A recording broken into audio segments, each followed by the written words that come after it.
Boa tarde, boa noite. Está no Lusco Fusco, agora são 18h57, quase 7 horas. Uma linda mudança da tarde para a noite.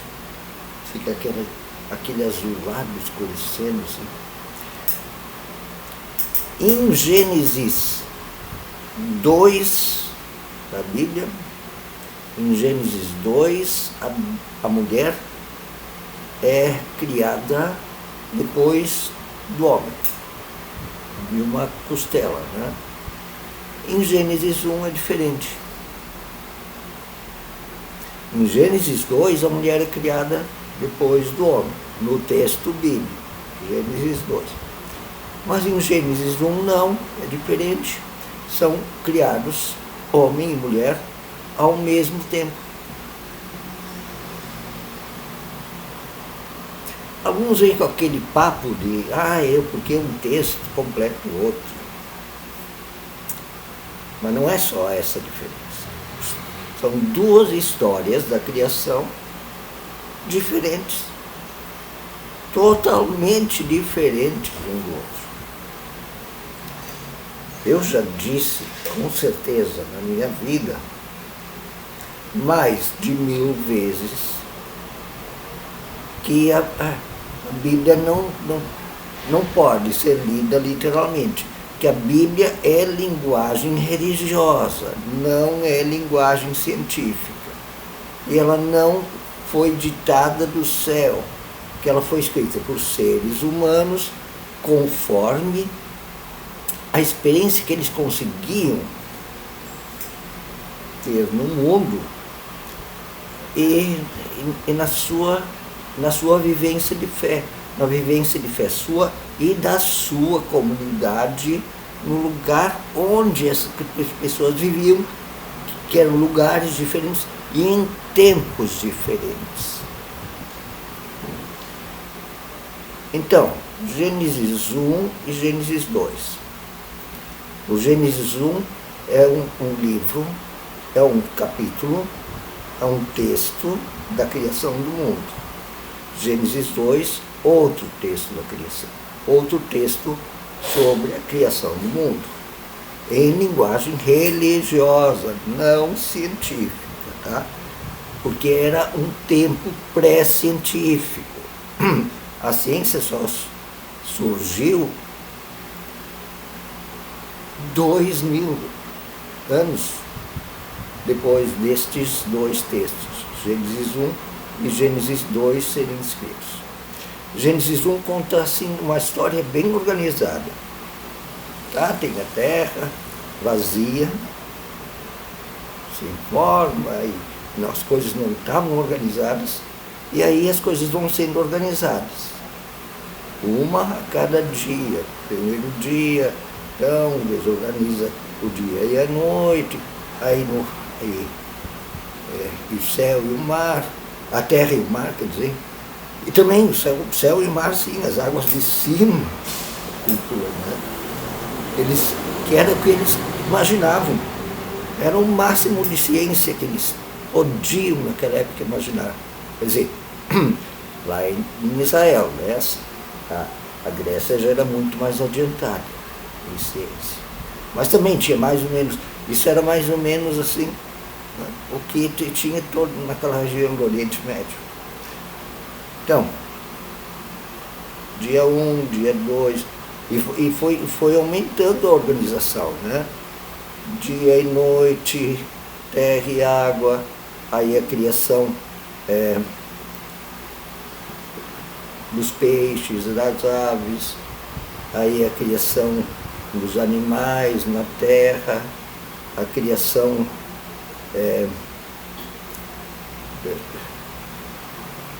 e foi evoluindo, das plantas, depois a criação dos animais, e por último, então, no 6º dia, a criação dos seres humanos, homem e mulher, no mesmo dia.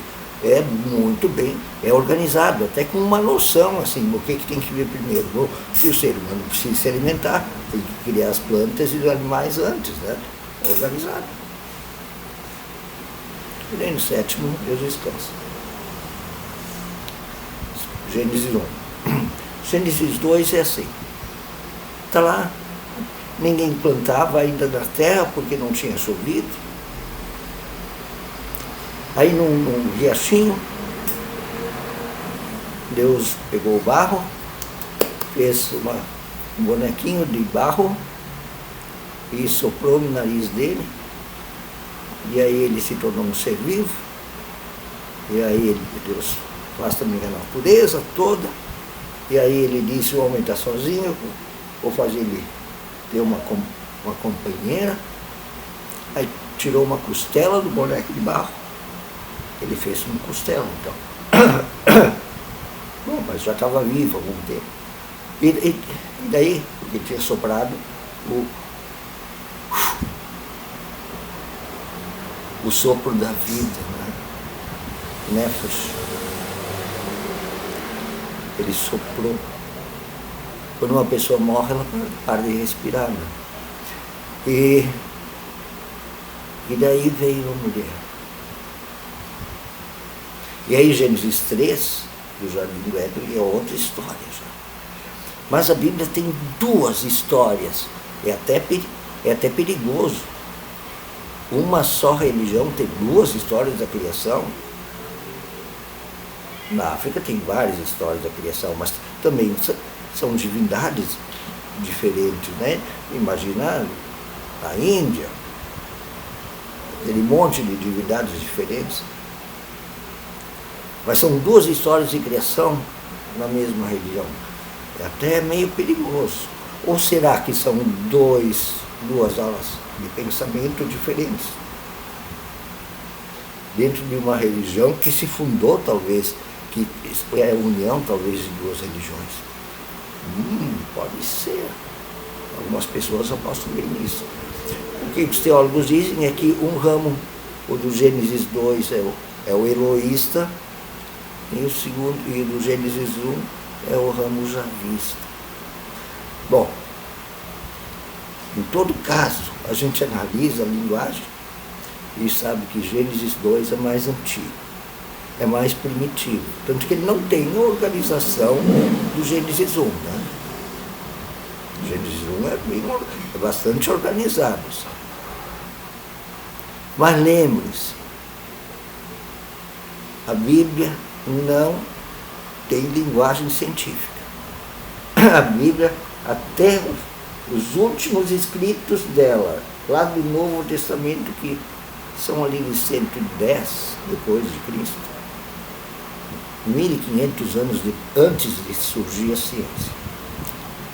Ali a Bíblia parou de ser escrita oficialmente. Tá? 110, 120, e aí eles deram uma fechada, porque surgiam textos assim muito complicados, então foi sendo fechado. Para ser mais ou menos inteligível, porque às vezes as pessoas piram, né? Então, e mesmo assim, a Bíblia não é um livro para ser considerado um texto de história, historiográfica, assim, isso dá para provar? Não. Ela é inspirada na realidade, mas é linguagem religiosa, não é linguagem historiográfica, assim, documental. Não é científica, é pré-científica. Não foi escrita por um só autor, num só lugar, com um só pensamento. Não, ela é variada. Muitos autores de lugares e tempos diferentes. Tradições diferentes, teologias diferentes, interesses diferentes, até culturas diferentes. No Novo Testamento, ali, o pessoal que escreve no Novo Testamento, ali já tem gente com pensamento grego. Paulo, João, o João do Evangelho, inclusive. E o João do Apocalipse nem tanto. Ele é mais judeu do que o do Evangelho. Mas do Evangelho também é bastante judeu. Mas em todo caso, tá, vamos ficar Gênesis 2 é mais primitivo.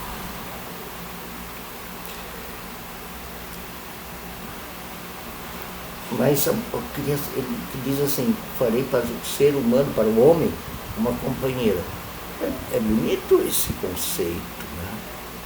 Mas alguns, aí já entrou o machismo e começou a dizer assim, então ela tem que ser submissa, porque ela é só a companheira, a ajudadora.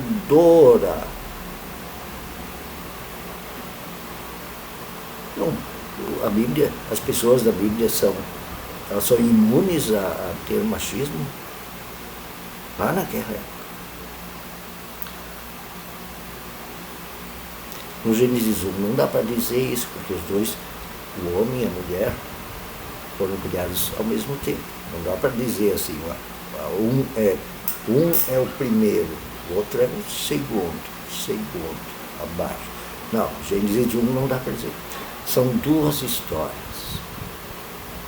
E não force para ser uma só, porque são muito diferentes. Mas lembre-se, a Bíblia é linguagem religiosa, não científica. Mas mesmo assim, essa discussão é inútil e boba. Só serve para termos acadêmicos. E a gente tem que entender isso para poder falar adiante, para o que outras pessoas sabem também como a Bíblia foi escrita e como é que se interpreta. Então. Eles lá não sabiam que o texto ia vir parar aqui no Brasil no século XXI. Não. Quem escreveu a Bíblia estava há 2000 e poucos anos atrás. O critério de como se trata a mulher está em Jesus. É só isso que se tem que olhar. Em Jesus, não no apóstolo Paulo, nem no João, nem nos caras que escreveram as leis lá do Levítico, do outro não. Não, é em Jesus. É ali que se olha. Jesus não se importava se era mulher. Muito pelo contrário, ele apoiava. Ele não olhava para a vida sexual dela, se ela tinha transado uma vez só, ou nunca tinha transado, ou tinha transado 3.000 vezes e estava com um sexto marido. Jesus não se importava. Ele se importava só com amar a mulher. E amar principalmente a mulher que era marginalizada, que era maltratada. Essa é a discussão central. Como Jesus tratava as mulheres. E não era do jeito machista dos moralistas da elite judaica, que gostam tanto das leis imorais, das leis morais, né? Que tratam a mulher segundo a sua moral machista. As mulheres, as crianças, moralista gosta de oprimir, né? Jesus não era moralista. Boa noite. Que tenha sido interessante a informação.